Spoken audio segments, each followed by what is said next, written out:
Halo semuanya, perkenalkan saya Anindya N. Rahimah dengan nomor induk mahasiswa 21614041000044. Di sini saya akan membuat video mengenai resum buku bersama rekan saya. Nama saya Rakin Suganda, nomor induk mahasiswa saya 2161410410050. Baik, pada kesempatan kali ini kami akan meresum buku dengan judul Ekonomi Politik dengan penulis Dr. Muslim Mufti MSI, penerbit CV Mustika Setia, cetakan kedua, tahun terbit 2023, dan tebal buku sebesar 224 halaman.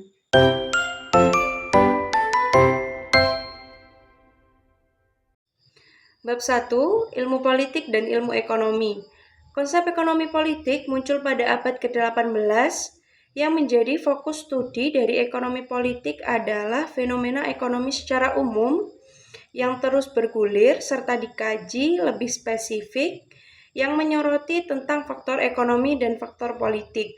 Ada dua sistem ekonomi besar dunia yang dikategorikan menjadi dua kategori pokok, yakni sistem ekonomi yang berorientasikan pasar atau ekonomi liberal dan sistem ekonomi terpusat atau sosialis. Dalam penyelenggaraan perekonomian negara dibutuhkan sebuah alat di mana dalam menjalankan perekonomian tersebut politik adalah alatnya.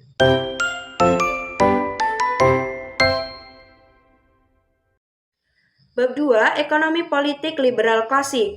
Yang menjadi tokoh pada aliran ini adalah James Stark, Adam Smith, David Ricardo, Robert Malthus, serta John Stuart Mill. Pada era ini sangat mengagungkan perniagaan dan perdagangan. Aliran liberal klasik merupakan aliran pertama yang menghendaki campur tangan negara dalam membangun perekonomian negara. Argumen yang diajukan oleh pemikir aliran klasik adalah sistem pasar, di mana sistem pasar merupakan realitas yang sui generis atau dapat menciptakan dirinya sendiri atau akan tercipta dengan sendirinya tanpa campur tangan manusia, di mana ini bisa diartikan sebagai pasar memiliki kaitan erat dengan negara, akan tetapi pasar bukan merupakan organ bawahan dari negara.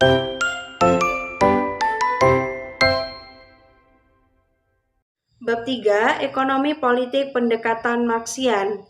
Dalam teori Marxian, konsep ini mengacu pada negara yang merupakan penolakan terhadap pendapat bahwa negara sebagai pelaksana dari kepentingan individu. Ekonomi politik Marxis bersumber pada ajaran-ajaran ekonomi politik klasik Inggris, apalagi yang berdasar pada nilai kerja yang disampaikan oleh Adam Smith dan David Ricardo.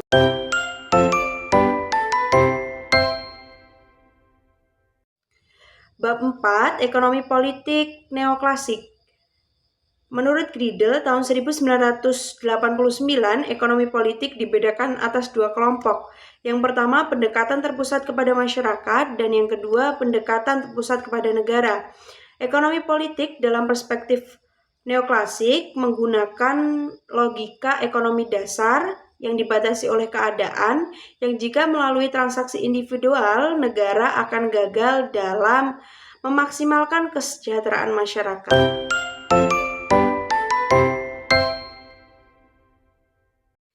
Bab 5, Ekonomi Politik Keynesian. Pendekatan Keynesian berada pada kritikan teori klasik dan neoklasik yang menyatakan bahwa pasar dapat meregulasi dirinya sendiri. Landasan dasar dari ekonomi politik Keynesian antara lain gagasan antinaturalistik tentang pasar dan kompetisi. Dalam aliran ini, ketidakstabilan dari perekonomian kapitalis menimbulkan keraguan terhadap hipotesis tentang tangan tak terlihat atau invisible hand.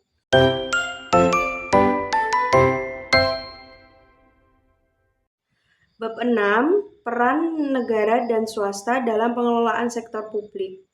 Tujuan pendirian perusahaan negara dan nasional menurut Bung Karno adalah mendorong perekonomian nasional, terutama perusahaan yang bergerak dalam bidang infrastruktur. Barang atau jasa publik biasanya disediakan oleh publik atau pemerintah dikarenakan jika disediakan oleh pihak swasta, maka akan terjadi underproduction.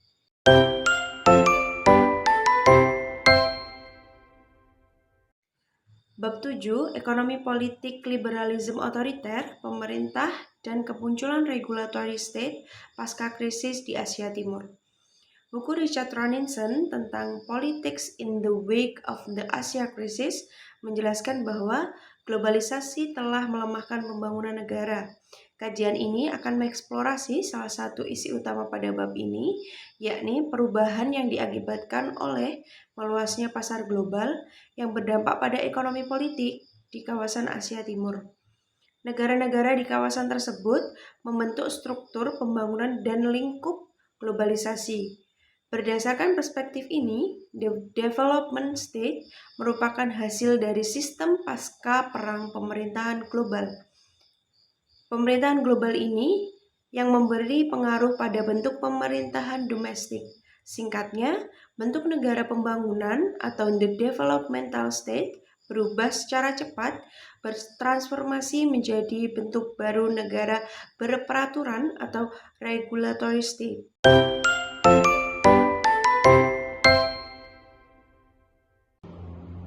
Bab 8. Ekonomi politik tentang keadilan. Membahas keadilan berarti membahas keseimbangan yang adil antara mayoritas dan minoritas. Rawls berargumen bahwa liberty dan equality dapat dipadukan dalam satu prinsip keadilan, yaitu setiap orang memiliki hak yang sama terhadap kebebasan asasi, dan apabila terjadi ketidakadilan, kaum yang tertinggilah yang harus diuntungkan olehnya. Menurut Balaam, ekonomi politik adalah disiplin intelektual yang menyelidiki hubungan yang tinggi antara ekonomi dan politik. Ekonomi politik internasional adalah kelanjutan pendidikan di tingkat internasional. Ekonomi politik jelas bukan hanya cara mempelajari atau memahami. Pemikiran ekonomi politik telah berkembang sejak beberapa abad lalu. Kini aktualitas ekonomi politik semakin kuat karena kehidupan ekonomi tidak dapat dipisahkan dari kehidupan politik.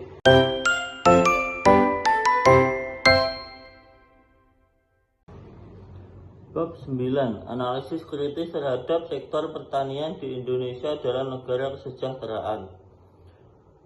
Prinsip dan konsep negara kesejahteraan relatif sederhana. Pertama, semua anggota masyarakat karena ia makhluk hidup berhak atas standar minimum kehidupan. Kedua, negara hidup berkomitmen pada kebijakan stabilitas dan kemajuan ekonomi. Ketiga, negara kesejahteraan berkewajiban untuk mengadakan lapangan pekerjaan sebagai prioritas dalam kebijakan ekonomi mereka. Konsep kesejahteraan dalam sektor pertanian merujuk pada speaker Midgley, Tracy and Livermore, Thomson, Soeharto, dan Soeharto. Pengertian kesejahteraan sedikitnya mengandung 4 makna. 1. Kondisi sejahtera. 2. Pelayanan sosial. 3. Tunjangan sosial yang diberikan kepada orang miskin. 4. Proses atau usaha terencana yang dilakukan oleh perseorangan, lembaga sosial, masyarakat, ataupun badan pemerintahan untuk meningkatkan kualitas kehidupan melalui pemberian pelayanan sosial dan tunjangan sosial. Analisis kesejahteraan dalam sektor pertanian. Adanya kepentingan pemerintahan atas majunya sektor pertanian seharusnya meningkatkan kesejahteraan petani dan keluarganya. Dalam hal pertanian, bentuk dan legitimasi pemerintahan sangat memengaruhi seberapa besar makna peran pemerintahan dalam mendorong meningkatkan kesejahteraan petani.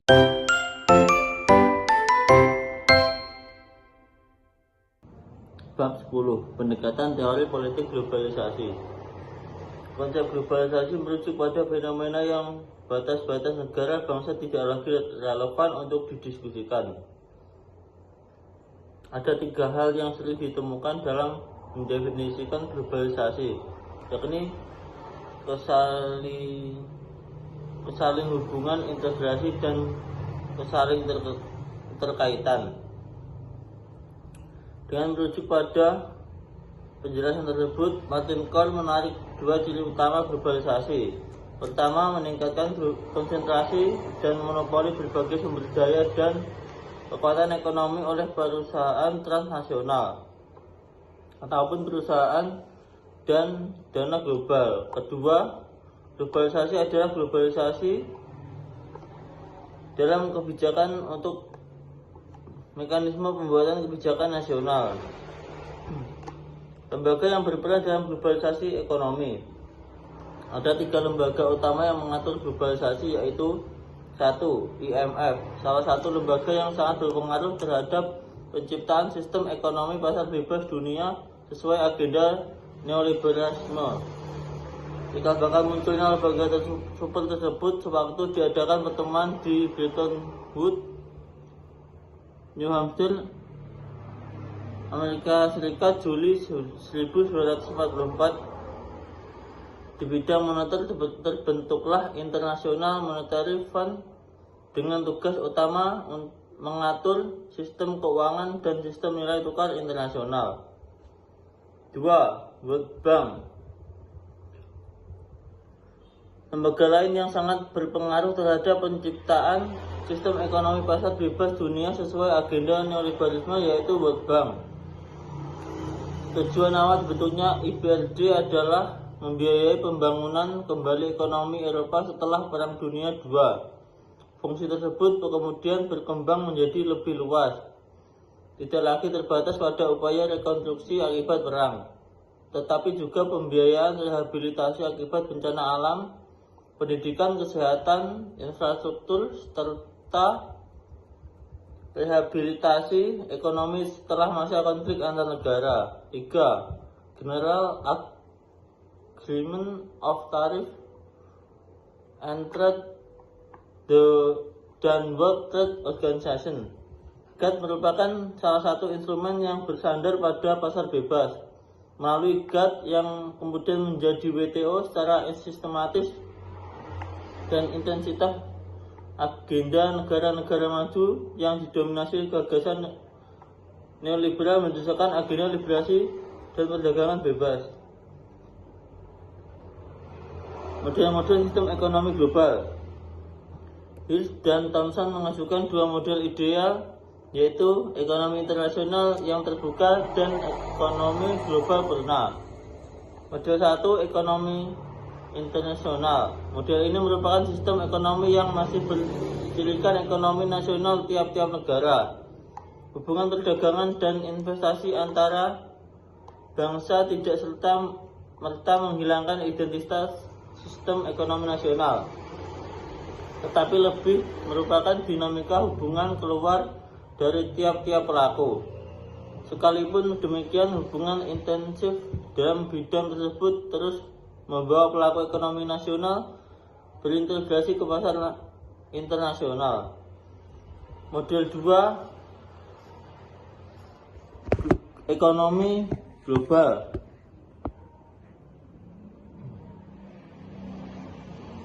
Model ini pada dasarnya merupakan kebalikan dari model pertama, yaitu ekonomi internasional hanya merupakan bagian integral dari segenap proses transaksi dan perkembangan global. Ekonomi global tercipta dan saling berinteraksinya.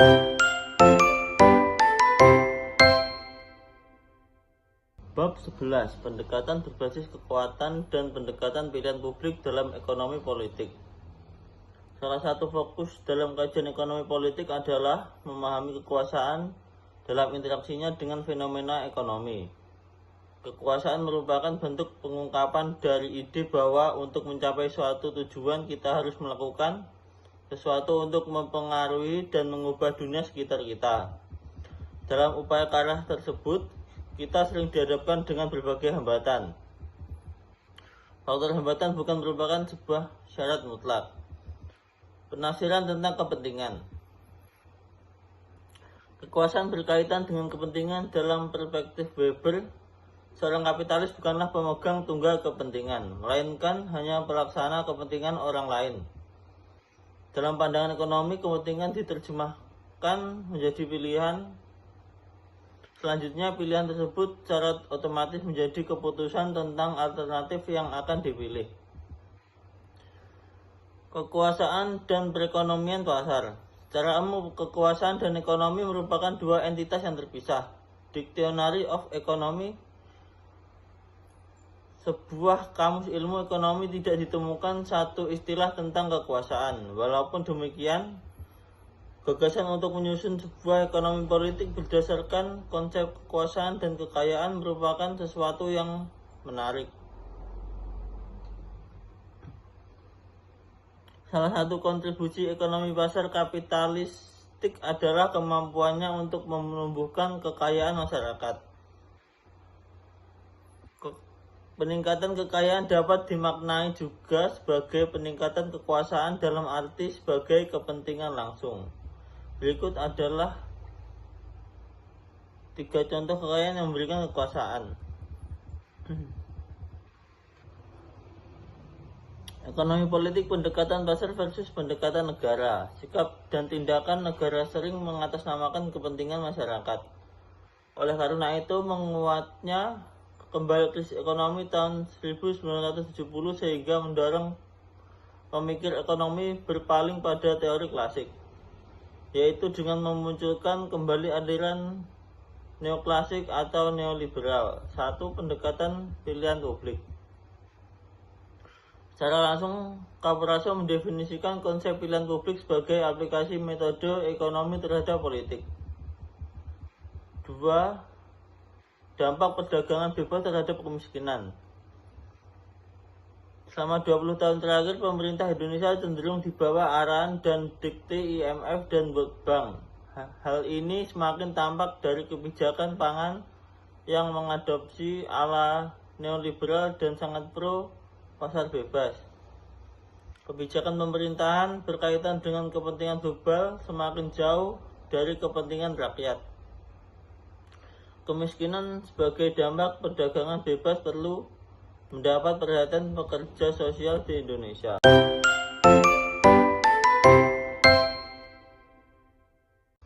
Bab 12. Negara kesejahteraan atau welfare state. Perkembangan konsep welfare state. Dalam perkembangannya, konsep welfare state meyakini bahwa proses revolusi industri mampu mengubah pengaturan ekonomi antara pemilik modal dan pekerjanya, dan mengubah pola hubungan warga negara dengan negaranya. Faktor-faktor pendorong munculnya welfare state. Pertama, faktor ekonomi. Kehidupan ekonomi setelah revolusi industri secara faktual telah memaksa munculnya konsep welfare state.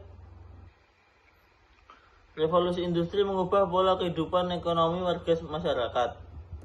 Dari kehidupan agraris dan perdagangan terbatas menjadi ekonomi industri yang menyebabkan kebergantungan terhadap upah dari majikan. Pemerintah menjadi satu-satunya sumber perlindungan bagi para buruh agar kewajiban mereka dipenuhi serta agar pemerintah melakukan tindakan-tindakan yang diperlukan agar para buruh tetap dapat hidup secara layak dalam kondisi apapun. Tindakan yang terpenting antara lain menyusun program asuransi sehingga buruh dipaksa menabung untuk kesulitan yang muncul kemudian. Kedua, faktor politik. Perluasan hak pilih kepada segmen masyarakat pada abad 20 menimbulkan kesadaran baru kepada para pemilih bahwa hak pilih mereka merupakan senjata ampuh untuk mempengaruhi kebijakan yang akan diambil oleh para politisi. Mereka semakin menjadi senjata tekan ampuh untuk memaksa politisi merancang program-program khusus untuk menyadari mereka jika ingin terpilih. Welfare state sebagai prinsip dan tanggapan terhadap skeptisme.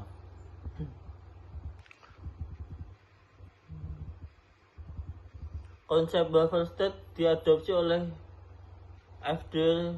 Roosevelt untuk memenangkan pemilihan umum di Amerika Serikat tahun 1933.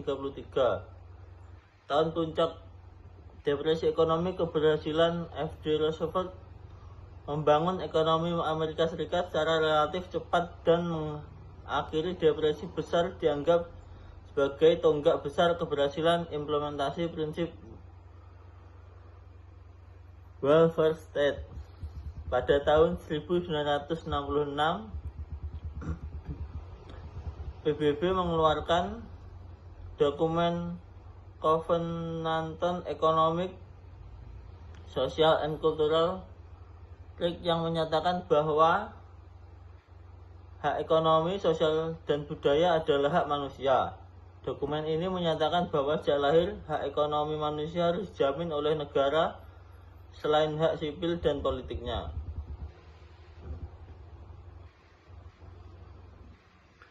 Jawaban sejarah terhadap skeptisisme. Pelaksanaan prinsip welfare state terutama di Amerika Serikat dan Inggris tidak menunjukkan kecenderungan digantikannya kapitalisme oleh sosialisme. Alih-alih munculnya negara totaliter. Oleh karena itu, bagi Epstein, welfare state bukan ancaman bagi prinsip demokrasi liberal. Bahkan ia memperkuat demokrasi liberal dari sisinya penerapannya dalam kehidupan ekonomi. Welfare state tidak lagi menjadi masalah yang mengundang perdebatan sengit dari sisi prinsip-prinsip filosofis, tetapi lebih berupa persoalan perhitungan dan aritmatika pajak semata. Dengan memberi jaminan keamanan ekonomi dan sosial minimum, negara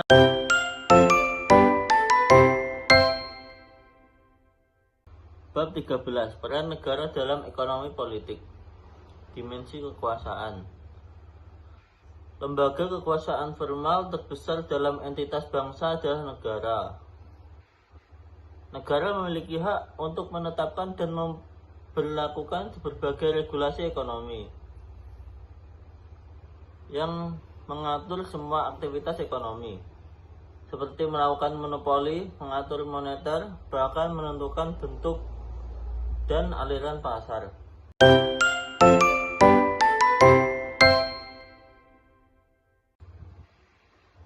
Bab 14. Pengaruh liberalisasi terhadap ekonomi politik tingkat lokal di Indonesia.